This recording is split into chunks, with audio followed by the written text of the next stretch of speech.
The prospect of using geothermal to produce electricity is a hot topic, but this represents only half of the potential of geothermal. In the US alone, heating and cooling buildings accounts for more than 12% of US greenhouse gas emissions, and more if we account for other direct uses of heat, including industrial, manufacturing, and agricultural applications. Why use electricity, either by burning fossil fuels or using renewable electricity resources, when we could tap heat from the earth directly? So, what will it take to drive down the upfront cost of direct-use geothermal energy? Is there a viable business case for oil and gas industry players to bring skills and methodologies to bear for direct use? Do we need new technologies and innovation in direct use? Or are incentives, education, new business and financing models, and forward-looking policies sufficient to drive growth? Let's explore. Hello and good day to you all on this beautiful first day of Pivot 2021 on the session called Getting to Geothermal Anywhere, Direct Use Heat Technoeconomics. My name is Marit Brommer and I will be your moderator, and I have 5 fantastic panelists with me today exploring the topic of direct use, what it is, what do we mean with the heat, and why is the price so huge for geothermal to be playing with? I am going to ask each panelist, one after each other, for a 1-minute short introduction about themselves and what they represent in this heat game. And then we dive into our 30 to 40-minute discussion, after which I invite all of you who are joining us today to ask your questions in the chat, because now we have them live with us to ask and quiz them on the heat end of it. George, a very warm welcome to you. I'm going to start with you for your first 1-minute pitch on introducing yourself, who you are, of course, but also what you represent in the direct use. Good morning, everyone. My name is George Stutz, and I'm currently a contract project monitor / engineer for the US Department of Energy in the Geothermal Technologies office. I've been in that position for just over a year now. Prior to that, I had a 10+ year career in oil and gas. More than half of that time was spent in drilling and completions. Originally, I am a petroleum engineer by training from the Colorado School of Mines.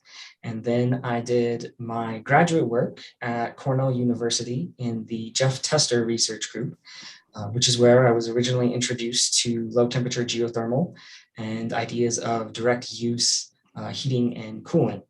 And so that experience, almost 10 years ago now, actually was kind of my introduction and what got me into being interested in how we can use geothermal, not just for electricity, but for heat. And as you said, the size of the prize in heating and cooling is rather large and interesting. Thank you. It is interesting indeed. It's a huge honor, Cindy, Demichel, to have you here today. Time for your 1-minute overview of who you are and what you represent. Thank you. So yes, I am Cindy Demichel. I am the CEO of Celcius Energy, which is a startup of Schlumberger that is focused on connecting buildings, large buildings, collective buildings, mainly office buildings, to the energy of the earth, geothermal, and for heating and cooling, and dividing by 10 in the CO2 emissions. So my background is I am a geologist, and I spent like 13 years in Schlumberger with my 2 co-founders. And then what we're doing is reorientate some of the technology and industrial mindsets to actually make geothermal, shallow geothermal mainstream for heating and cooling buildings and slashing CO2 emissions. Fantastic to have you. Kathy, Hannun, what an honor to have you as well. And thank you for taking the time of your busy schedule. Please introduce yourself. Hi, my name is Kathy Hannun. Thank you so much for having me. I'm the president and co-founder at Dandelion Energy. And we're a US-based startup that actually came out of Google X in 2017 with a mission to mainstream geothermal heating and cooling for homes. So we actually do single-family residential in the Northeast US today. And the central insight behind what we're doing is very techno-economical. It's we want to make the total cost of ownership for homeowners the lowest using geothermal compared to any other way to heat or cool your home. So everything we do is about standardizing, bringing costs down, providing financing solutions, and just making it an easy choice for homeowners so that they can choose the least carbon intensive choice, which is also the best choice for them financially. So glad to be here. Thank you again. Thanks, Kathy. Simon, Todd, we don't see you live. We had some issues, but you are here with us and we see your picture. Please take your 1 minute to introduce yourself, who you are and what it is that you do. Hey, Marit. Yeah, thanks a lot. I definitely am here and thanks for that. I'm a 30-year oil and gas executive, a geologist by education. This time last year, I was working as a consultant, investing some time in exploring technology and business models around getting geothermal everywhere. And in fact, I spoke at Pivot 2020 about some ideas about using Ireland as a test bed for geothermal with the ambition to extend globally. I'm now pleased to say that I've joined a super team at Causeway Geothermal. I'm the managing director and chief technologist of that. We're focused on heat, industrial and large commercial heat. Why is that? Well, it accounts for a large chunk of global emissions. The sector spends and is hostage to about $1 million, $1 trillion a year of fossil fuels. And while the path to commercialization is not easy, we think it's easier than the path to electricity. It's all down to technoeconomics. It's all not trying to defeat the second and first laws of thermodynamics. It's about technoeconomics. So I'm absolutely delighted to be on this panel. Great, thanks, Simon. And I shall not forget you're in this panel. So thank you. It's great having you. Jean-Jacques, we know each other for a very long time already, but it's an honor again to see you here and to have you here, and take your 1 minute to introduce yourself, what it is that you do and what you represent. Thank you, Marit, and thank you for the invitation for this important panel to speak about geothermal heat. I think it's a very important issue. So I'm Jean-Jacques, I'm the president of the French Geothermal Association. I have 20 years experience on deep geothermal energy. I was one of the managers of the Celcius project in the east part of Alsace, and I worked on a lot of projects for only for heating, small projects for electricity, but in the continental graben, it's very important to extract heat and lithium. I will speak about that later. But in the association, French association, we work a lot to develop, to adapt rules. The mining rules is very difficult in France, and we need to improve it. But also we think about developing new tools to develop more the heat project, low enthalpy, middle enthalpy, also high enthalpy heat projects. Great. Thank you all for your introduction. This is very well prepared for our panel discussion of today. And those of you out there who know me, I am a very strong advocate of the heat side of geothermal. I think geothermal to power is excellent, but I think geothermal for heat and hence the direct use opportunity is even huge. So it is a delight to have this panel. I think it is an important topic. It is also a topic that is very difficult to grasp and to get hold on to, not only because the application side and the technology side is quite different, and this is what we're going to explore with this panel. This is also why I'm delighted to have both, in my context and my words, the shallow geothermal representatives here who are talking about, the heat pumps, the buildings, the residents, and that district heating part, but also the need to go deep and to drill for that heat that is locked in reservoirs deep beneath our feet. Hence, I want to start with George, and I want you to sort of answer quite an important question, but maybe it's more like a scene setting question.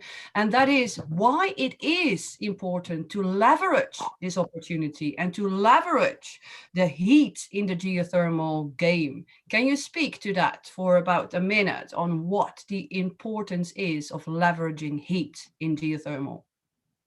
Yeah, absolutely. I can definitely try. Keep in mind, everyone, I'm a drilling engineer originally. So that's a perspective that I come at this from. But I think, as has been kind of alluded to here, heat makes up a significant portion of US, coming from the DOE, I have a US kind of centric view, but US energy consumption. Thermal energy is approximately a third of all energy that we consume, and the CO2 emissions are commensurate with that portion of the energy that we use for this. And I think as we dig deeper into how thermal energy is consumed, quite a large portion of that is at 120 degrees C and below, which are fairly accessible temperatures in the subsurface for geothermal. And, when we talk about energy and choosing among options, I say, every energy source has its pros and its cons, its advantages and disadvantages. And in things like district heating, low temperature applications, geothermal systems, I think, have several advantages over other even renewables and non-renewable sources. Thanks. And maybe Cindy tag on to that, because what I wanted to have the discussion with you on, and really this is my first question to you, is seeing this opportunity, and especially you've started up as a venture within Schlumberger Celcius. You really see geothermal heat as an opportunity to be capitalized upon. How big is this opportunity globally? And maybe speak on it, on your perspective, coming from your end use, your startup entity, but really what's the size of the prize? So basically, 50% of the energy today in the world are actually used in the form of heat, right? 25% for the industrial processes and 25% for heating our buildings and homes. And basically those 25%, the good news is that, this energy is actually available under our feet. And when you are asking what is the size and of the opportunity, if you look at countries where geothermal, shallow geothermal is actually big, like some countries, especially in Europe, like Switzerland, like Sweden, if we were in all countries able to do the same than those guys do, and I mean, they're doing it for years and decades, well, in France, we'll be able to install every year 1 gigawatt of thermal energy, just relying on geothermal heat pump. And if you go at scale of the US, I just made the calculation, it's going to be between 3 and 4 gigawatts, thermal gigawatts. This is the actual potential of shallow geothermal and ground source heat pump. So this is huge. This is just huge, and slashing the CO2 emissions is definitely what everybody wants to do. Would that be private companies and national governments in Europe, but also in the US and everywhere. So the opportunity is just so big that it cannot be ignored. Yeah. And do you see any specific region or geographic area where you see more traction going on currently than in other parts of the world? So basically, I am based in France, right, in Paris, and in Europe, there is a huge traction, even like last Wednesday, another Fit for 55 regulation in Europe that just came out, where the ambition is to reduce by 55% the CO2 emissions and energy consumption compared to the 90s, and this in like less than 10 years. So in some countries, you see different banning gas, banning even air source heat pumps sometimes, and this will accelerate as alternatives come and go economically viable. So I totally join Kathy in her point, and that will come to the barriers afterwards. We really all have to work on the barriers so that we find viable alternatives and we can actually stringent those constraints at regulation level. Great, thanks. And it's good that you mentioned Kathy, because Kathy, I'm going to quiz you now. So it's a great bridge.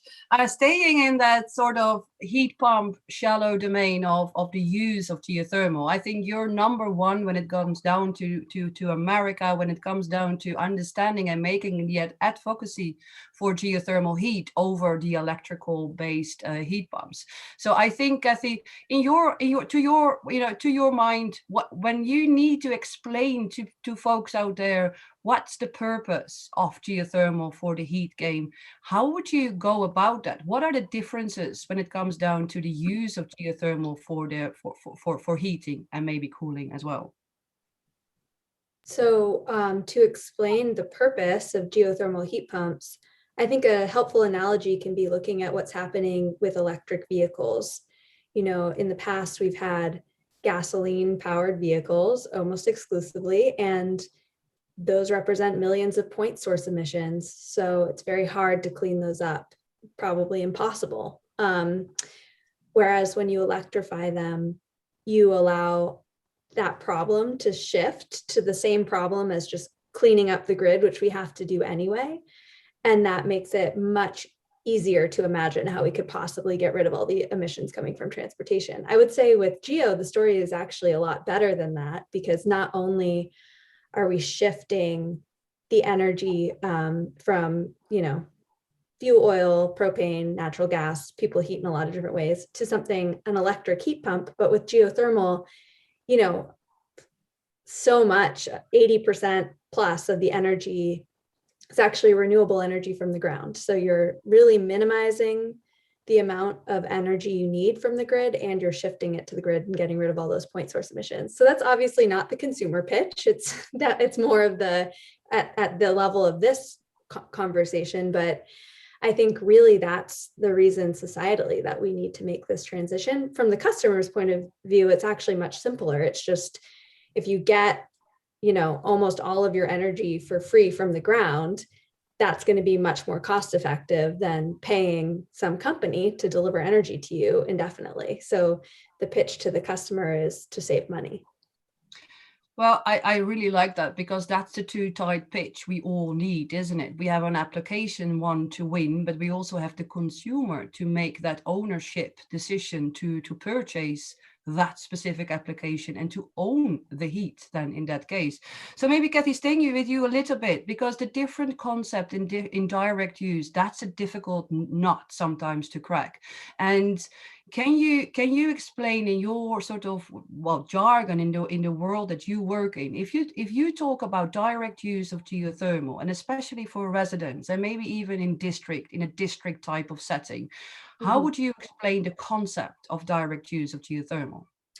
So the difference between individual loops and district systems.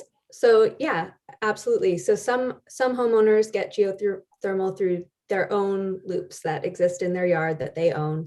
Typically it's 1 to 2 loops for a home. If you do vertical closed loop systems, which is what we specialize in, there are other ways to do it, as you guys know. But you know, the benefits of that approach is you only have a few, like 1 or maybe 2 stakeholders, the homeowners, that have to make the decision, and they can just decide to do geothermal and you can go and do it for them. It's very simple. Those loops will last essentially forever. They're inert, they're, you know, very simple and long lasting. So the whole thing is very simple. And that's why Dandelion has really pursued that direction.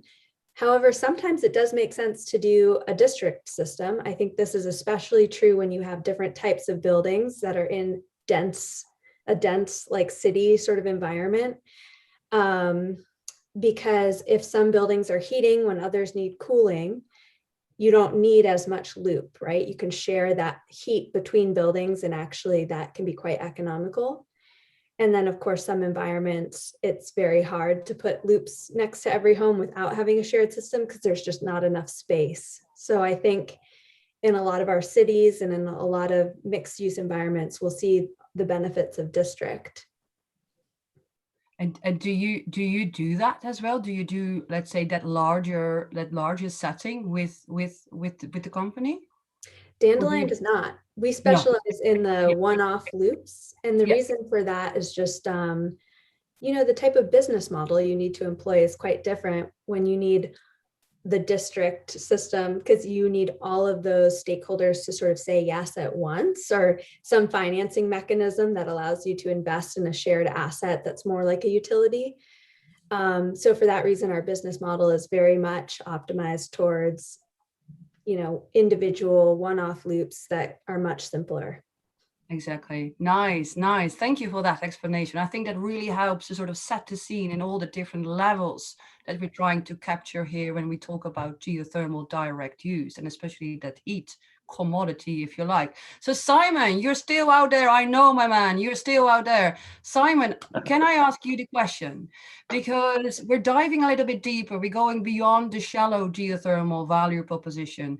You have started up a new company and you see heat as a very vital element of the energy transition. So when I ask you to explain the concept of direct use and the heat, and especially the techno-economic side of it, what would be your answer? Yeah, very, very good, Marit. My answer is actually very similar to Kathy's, except it's deeper and on steroids. So let me explain what I mean by that. So just to emphasize George's point earlier that a lot of people have a mental model that industrial heat means 400, 500 degrees centigrade smelting metal or making cement or something. It isn't. The vast majority of industrial heat is actually less than 200 degrees centigrade, and an awful lot of it is less than 120 degrees centigrade, as George was pointing out. Basically, if you can get to steam, you're in a good spot to supplying heat to industrial locations. So that's the first thing. The second thing is it is an enormous decarbonization opportunity because most of this heat is currently generated by combusting fuels, largely fossil fuels. And the numbers range from 10 to 50% of the world's greenhouse gas emissions are associated with this use. So a tremendous opportunity. I'd also say that a lot of companies are also hostage to fossil fuels from an energy security point of view. So if you can derive energy that's locally sourced, then that enables a lot of countries and companies to do without fossil fuels. So that's the opportunity. The technology that we're focused on is closed loop, but it's the deeper geothermal version of what Kathy was describing. And possibly the most important enabler in the technology are heat pumps. A lot of people don't realize that heat pumps, yes, they're next to your home, they're 10 kilowatts or 20 kilowatt capacity, but they also range into industrial scale, right up to over 30 megawatt capacity. So these supercharged heat pumps not only have that capacity, but they also have the same coefficients of performance up to 5. And they can do amplifications of temperatures from with a delta difference of 70 degrees centigrade. So boost 50 degrees centigrade heat up to over 120 degrees centigrade. So put all this together and there is just a marvelous opportunity to supply 24/7 renewable energy to industrial settings in the form of heat. Nice, nice, very nice. Thanks, Simon, for that explanation as well. I like the supercharged. That's cool. I like it. Jean-Jacques, you have an amazing amount of experience, and I think that is what people are after when they talk about heat and trying to understand what it is and what people can do with that geothermal direct use opportunity. From your perspective, and I basically have 2 questions for you on this topic. From your perspective, especially in France, and especially coming from both that using power and the cascaded use of using the power in Sulz and Rittershofen, and then cascading it down to the heat game and sending it off to those process industries in the vicinity.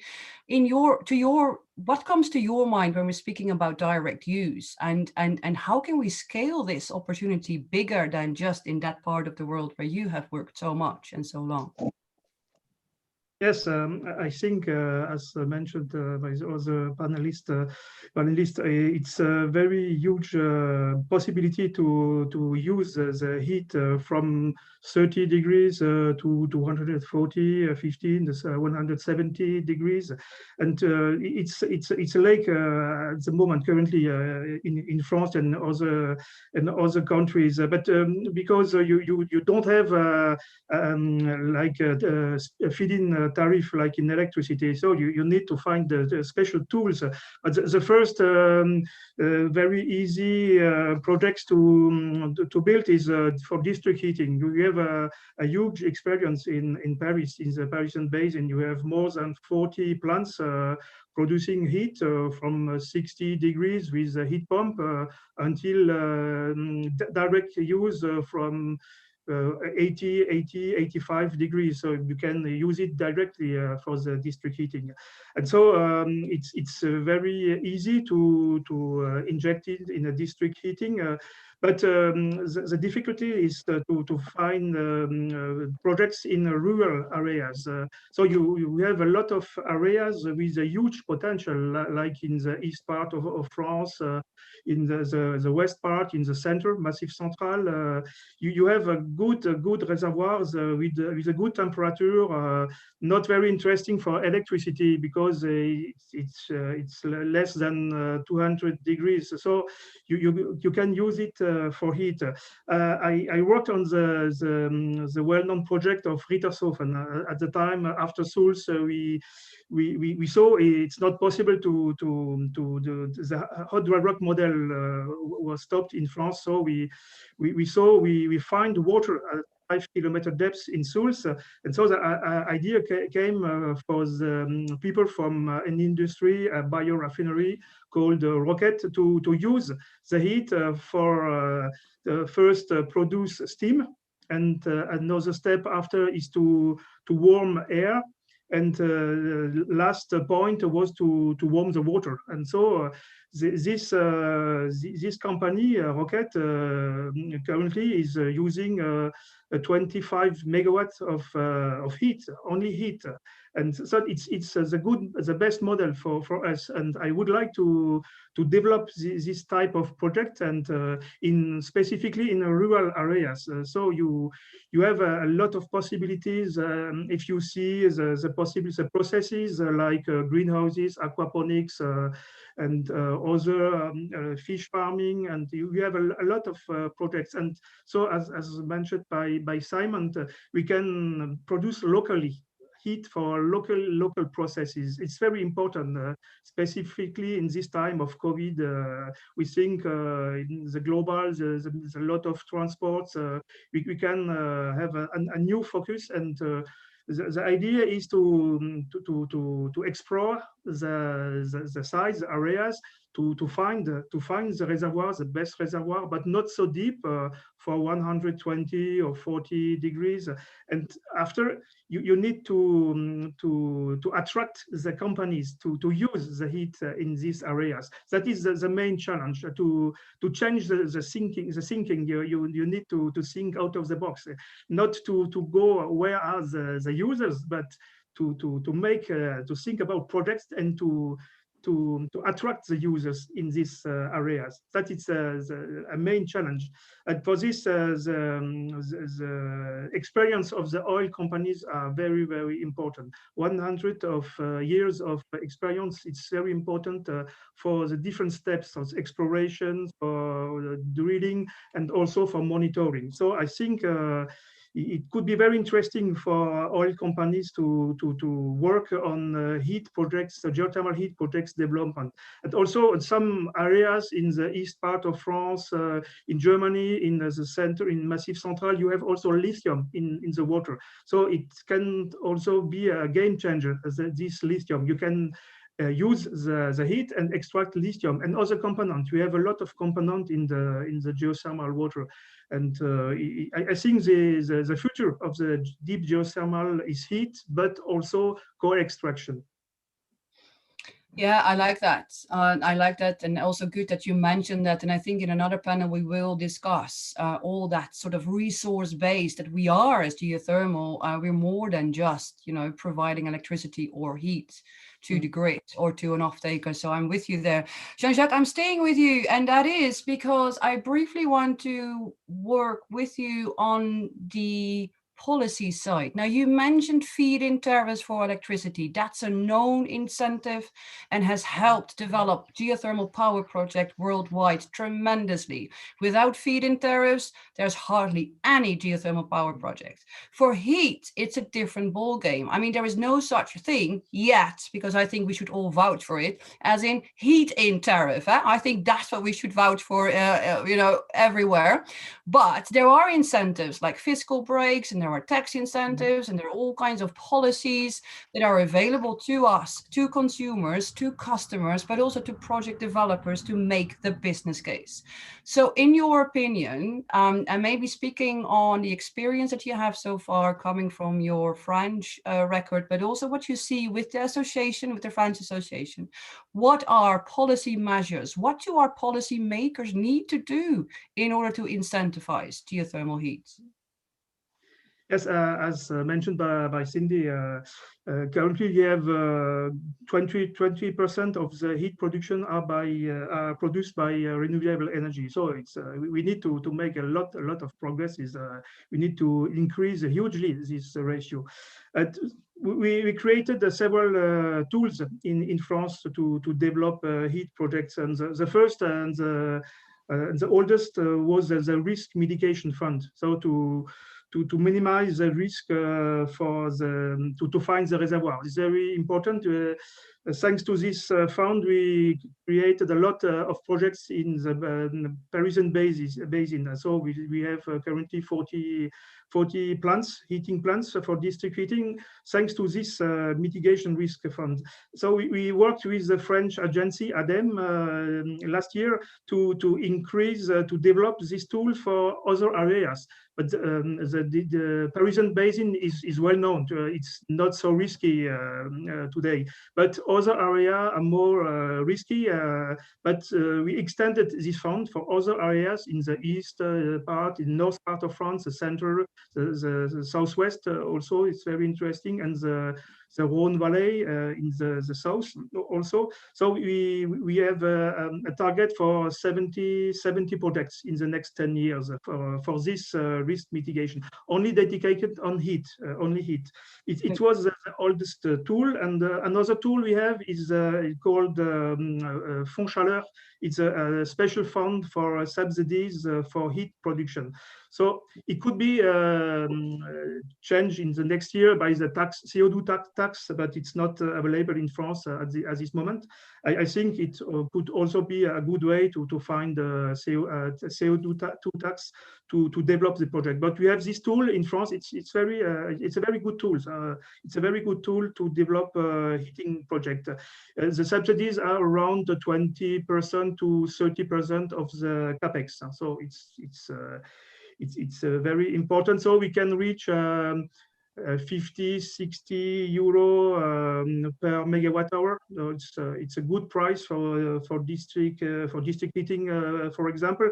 But it also it depends. Geothermal. The problem is it depends of the using the how many hours in the year. More you use it, more cheap it is. So we also work, as you mentioned, Marit, on we have a VAT, a reduced VAT in France for district heating, which use more than 50% of renewable heat. So it's interesting for this project for district heating from 60 to 85 degrees. But we work. I worked with Philippe Dumas from EJEC last month for a new tool, a new it's a very important tool to make a parallel with the feed-in tariff. We work on a commercial risk fund, so it's very important. As Philippe said, it was presented by the European Commission to the Parliament, European Parliament. So the idea is to find a tool to ensure a minimum of using heat in rural areas, for example, like 20%, and after you have a guarantee of an economic project during 5-6 years, so you can attract during this time other users, and after you pay royalties on this fund. And we will develop it in the next months in France. This tool, I think it could be a tool which could replace the feed-in tariff. That is the main goal, and it will it will be a recommendation of the European Parliament for the different countries in Europe. And I think we can make a lot of progresses with this tool.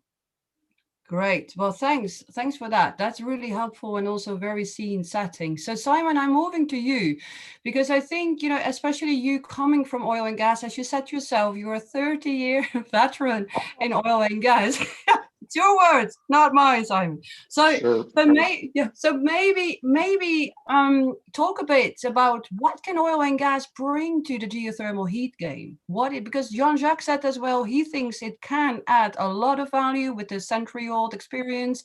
I agree personally, but what is your perspective, and also what is in it for them to play with heat? Right, very, very good, Marit.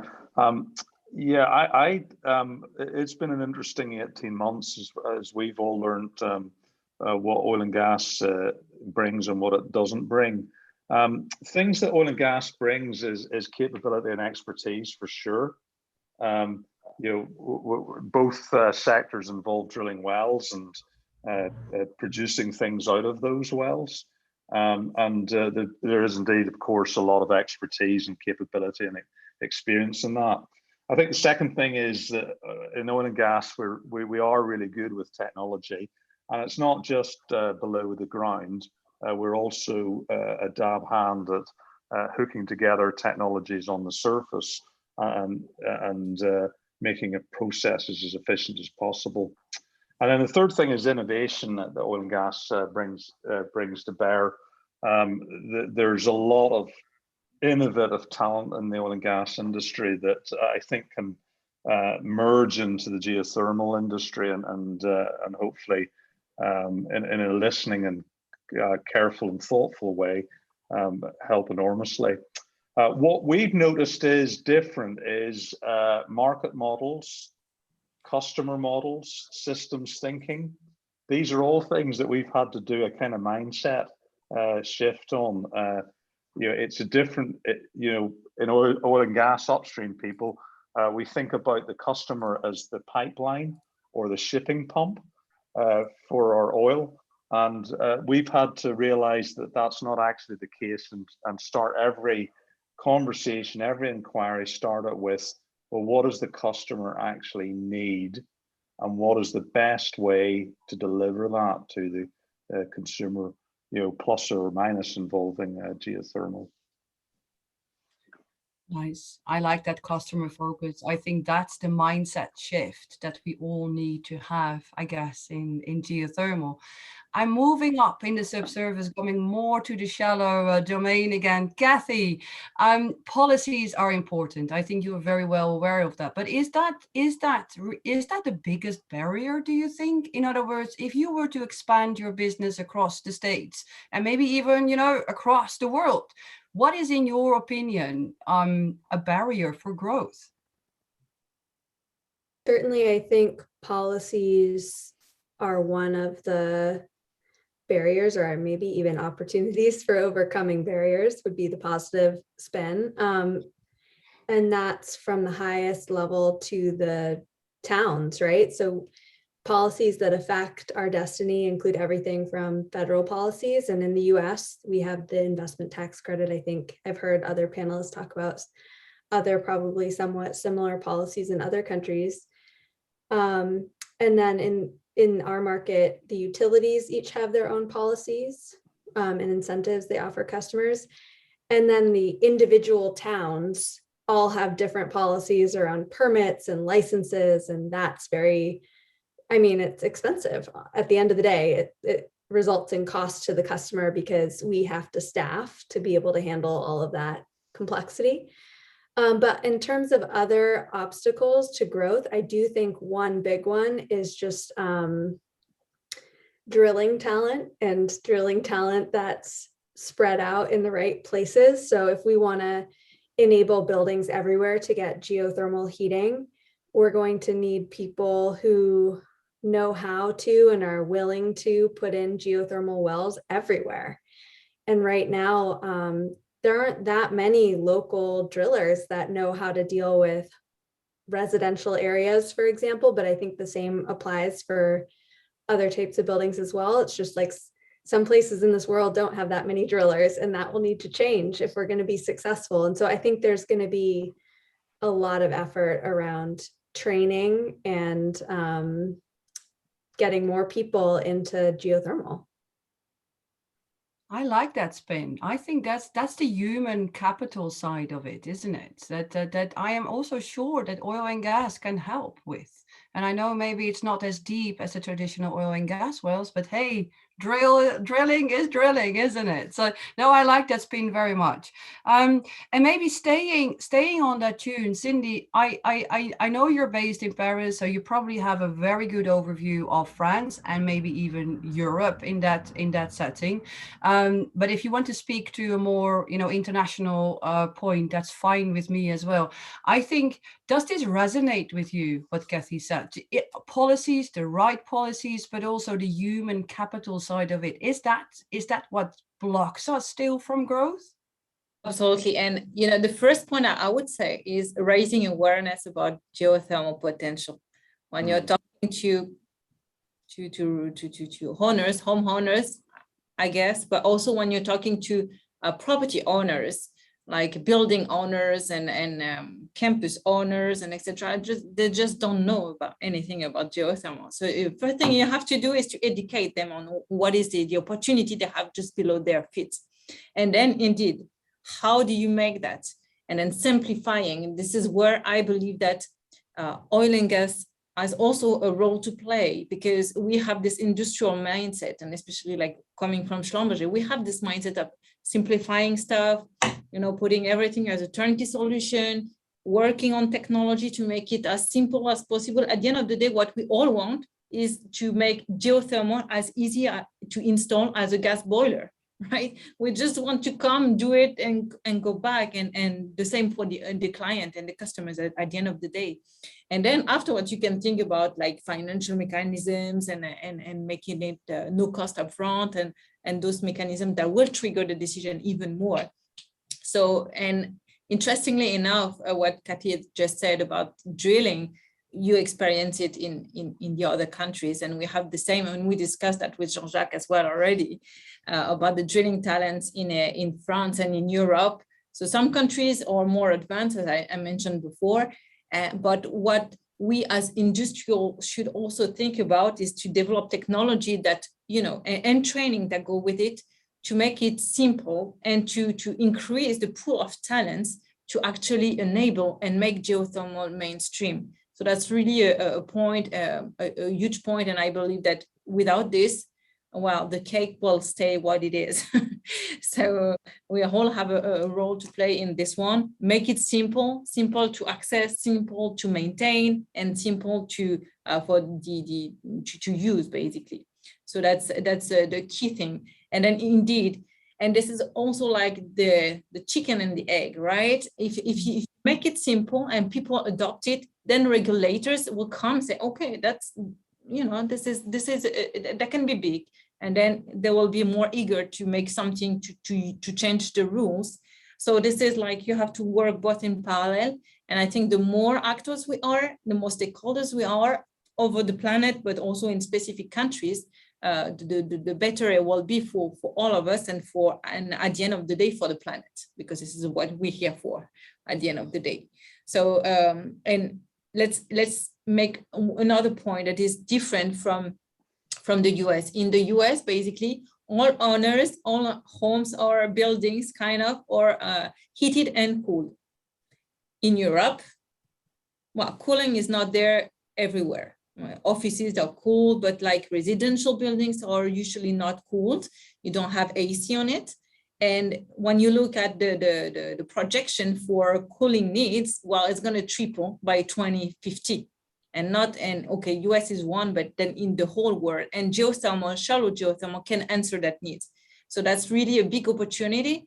And well, actually, the good thing about shallow geothermal is it becomes cheaper if you use it for heating and cooling rather than just heating.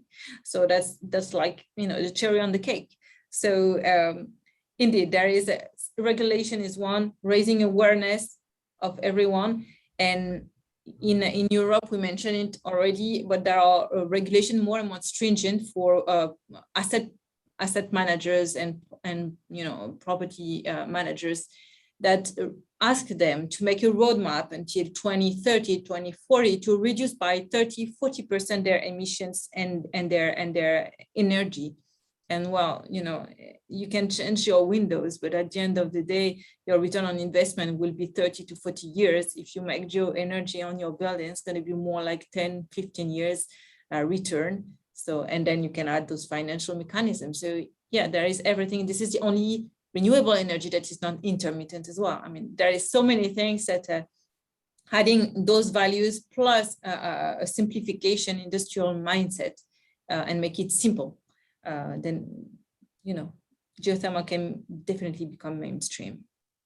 Yeah, nice. I like it. And I think that's the mainstreaming bit is still what we have, let's say, against the other forms of renewable energies, because it becomes mainstream to talk about solar, even solar thermal. It becomes mainstream to see green electricity coming from offshore wind, but it's not mainstream to have a geothermal power plant or a geothermal heat plant or a geothermal heat pump at your home. It's still an exotic thing to talk about, and I think that being exotic is not helping to drive down our costs.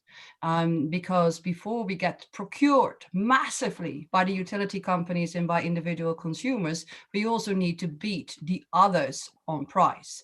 And George, I have, I would really like to ask you to speak for a few moments on this. And I know coming from the chats as well, quite a few questions on, how we can drive down those costs. What is the cost of heat, and how can we assess and evaluate that? Like we do for electricity in a typical LCOE approach.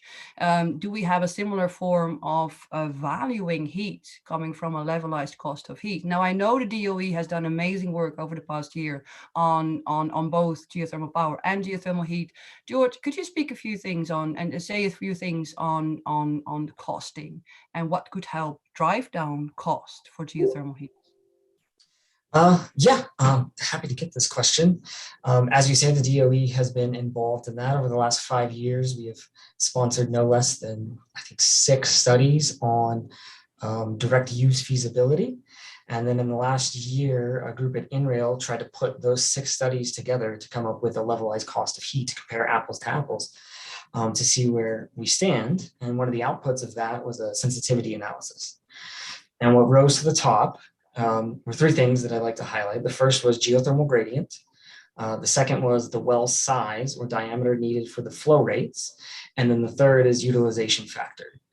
And so the first one, the geothermal gradient, small changes when we're talking about low temperature direct use, small changes in gradient can make a very big difference, right? If we're potentially drilling 3, 4, 5 kilometers, if I can find a localized heat anomaly that can shave off even hundreds of meters, God forbid we could find a kilometer to take off somewhere, that would be very beneficial on the total cost of the project. And then coupled with that is the diameter of the wells, right? So hot brine just doesn't have the same energy density as traditional hydrocarbons that you would get out of an oil and gas well. So you need to flow much higher volumes of fluid to service whatever you're trying to do on the surface. So that becomes very consequential, especially at greater depths. You know, finding rigs that can drill a large diameter, several kilometers, can be challenging. And then I know Jean-Jacques and Cindy both brought out utilization factor, and that was one of the things that came out of the sensitivity analysis, and that, you know, these are capital intense projects, and if I only use them for heating in the winter, it's probably not going to be economic, and that LCOH is really adversely impacted by just seasonal utilization.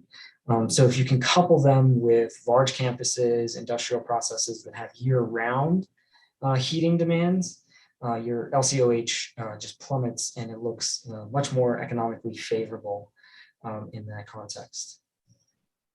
I like that.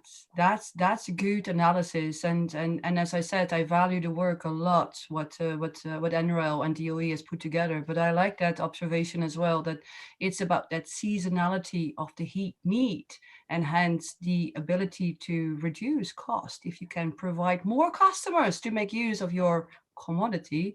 That's quite an interesting observation to make globally, because that doesn't mean it's only happening in the States. This is everywhere. This is in Europe. And I think, you know, moving on to quite a few questions that we've got from the audience, and thank you all for asking the questions, and there is absolutely time to ask a few more. So if you have a burning question, ask the question in the chat. And Kathy, this is really one for you. This is really one for you. This is about, is new technology needed to get direct use to take off and scale? Why isn't this in every building in the world right now? I do think new technology is needed to truly make it take off. The fundamentals are there, and they've been there for decades. And Sweden, as Cindy said, is a proof point of that. Like, they've done it. So clearly there's technology that exists already. But I think also, Cindy, I couldn't agree with you more about your point about simplicity. And that's where I feel that there is still room for technology to help us. Like, I think retrofitting old buildings, it's not easy to do with heat pumps yet. And if it were easy and simple, we would see more of it than we do. And I live that struggle every day at Dandelion, just like all of the complexity that old building stock can throw at you and make it more difficult to install a heat pump than it would be to install a boiler, for example, as Cindy said. So I think we're going to see technology evolve and get us to the point where that vision becomes true. And it is actually, it needs to be as simple or simpler to install a heat pump as it is to install a furnace or a boiler, or it's going to take a very, very long time to see it happen. So I don't think it's fundamental technology. I don't think it's nuclear fusion. I think it's approaching this problem with a product mindset and getting just like a lot more attention on solving these problems that stand in the way of putting heat pumps in old building stock.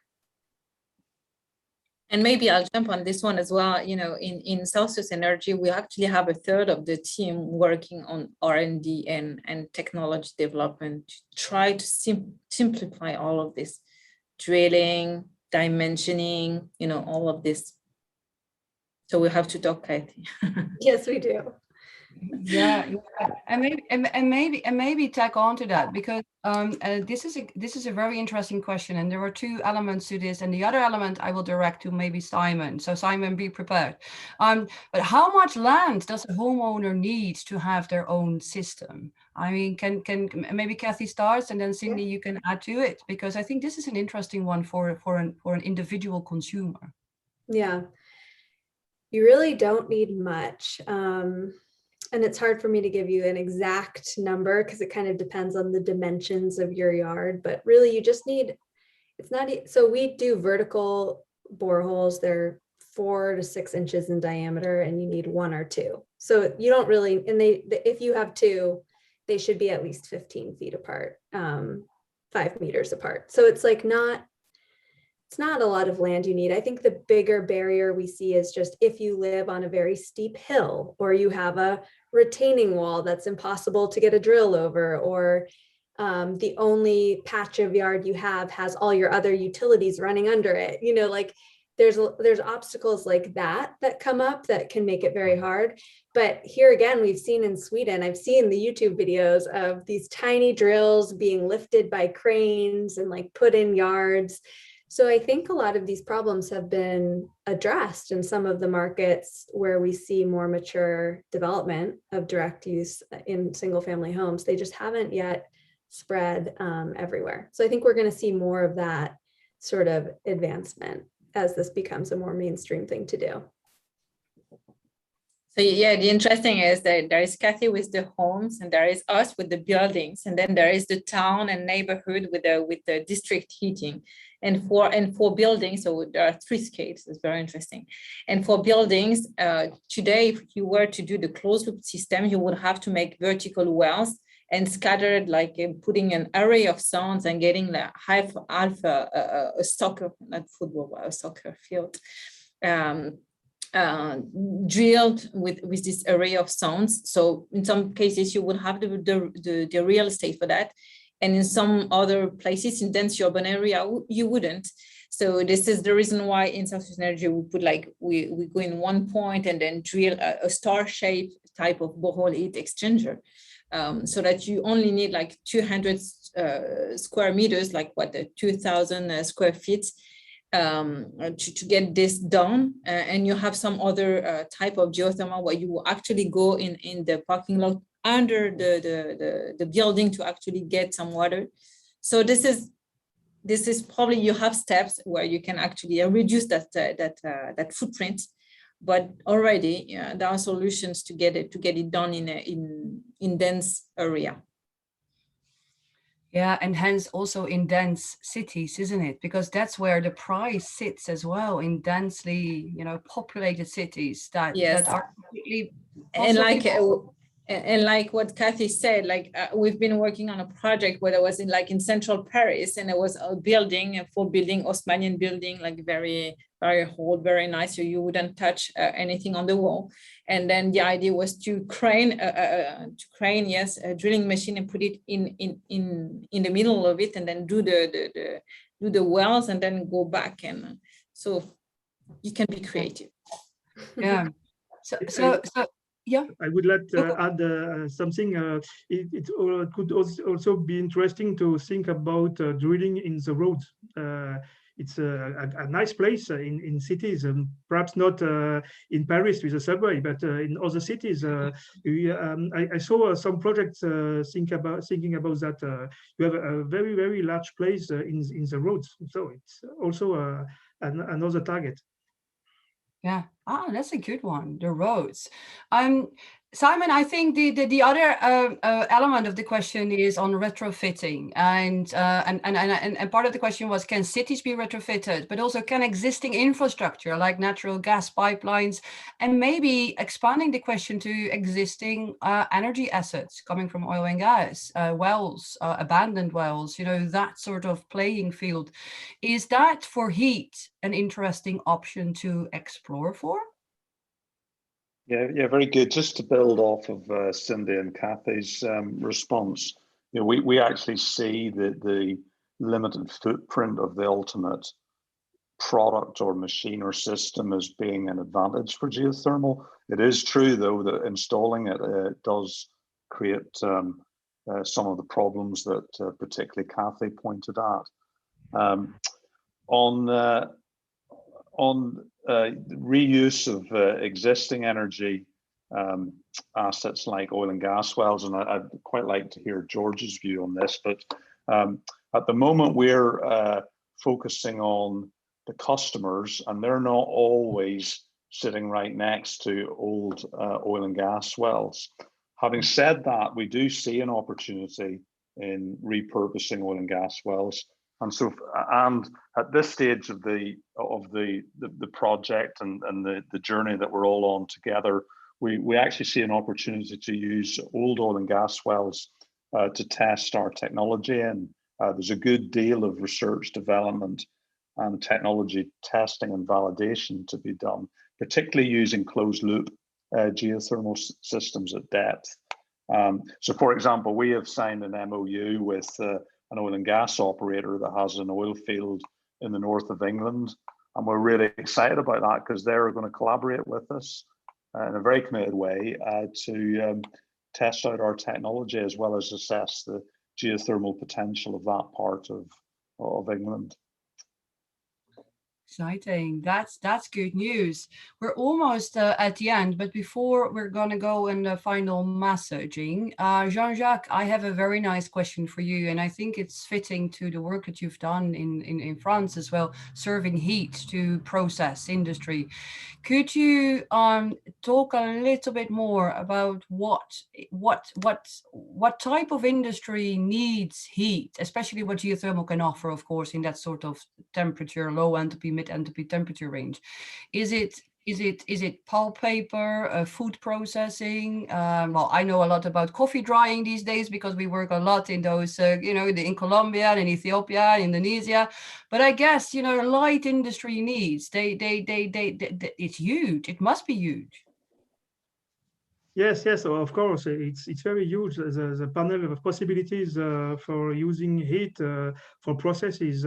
The agro-food process, you have a main from the greenhouses to aquaponics to fish farming to transform the vegetables, also to for flowers, for greenhouses for flowers, and you have also and it's low temperature from 30 degrees to 50. After you have drying processes for wood, for example, it's very important.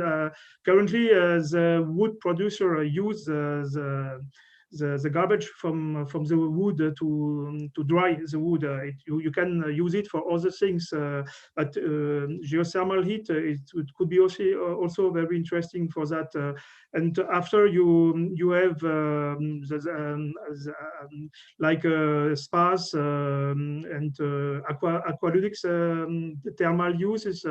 It's also a very important sector in this possibility. And if you go more higher in the more than 100 and more than 120 degree, you can produce steam. And steam, it's also very interesting. You can do a lot of things. You can dry corns and other products. And I also need to mention the beer production.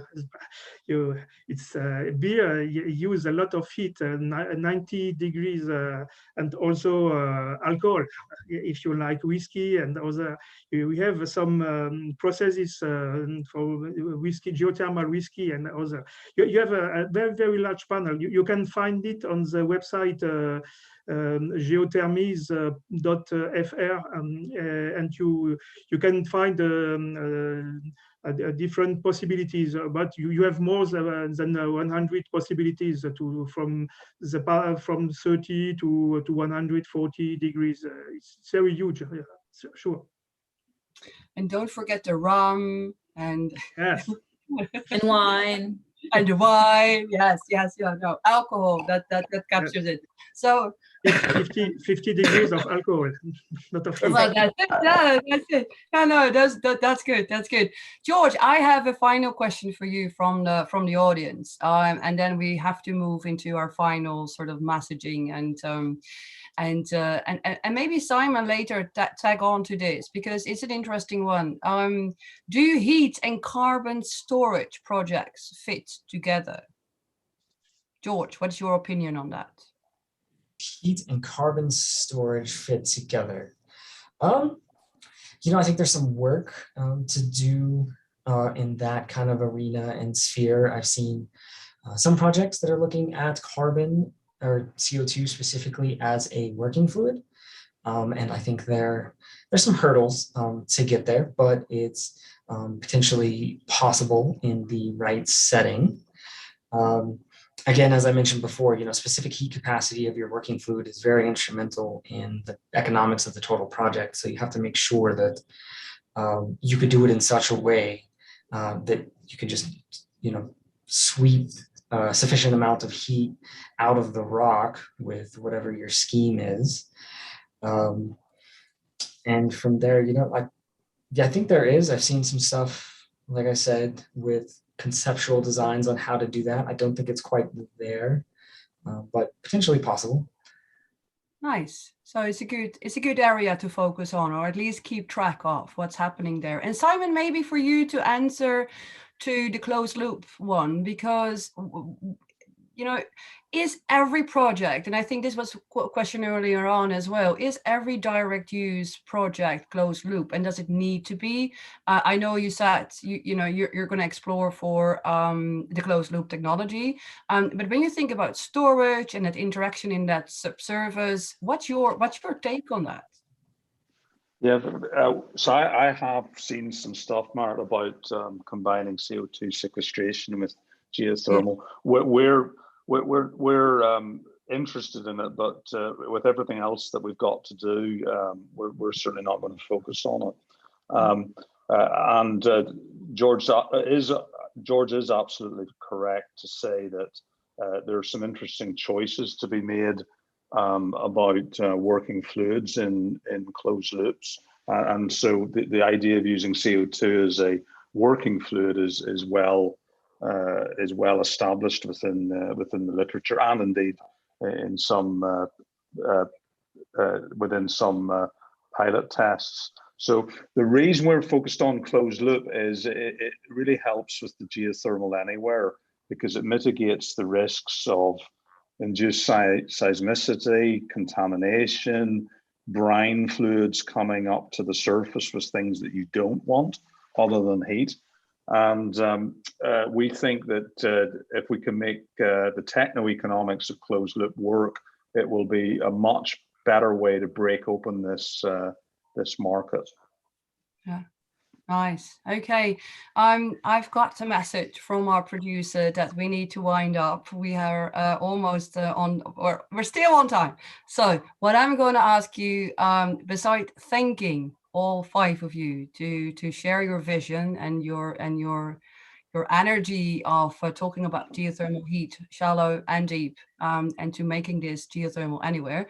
I'm going to ask each and every one of you to be very brief on your final messaging, what you want to give away and as take-home message. George, I'm going to start with you. Okay, yeah.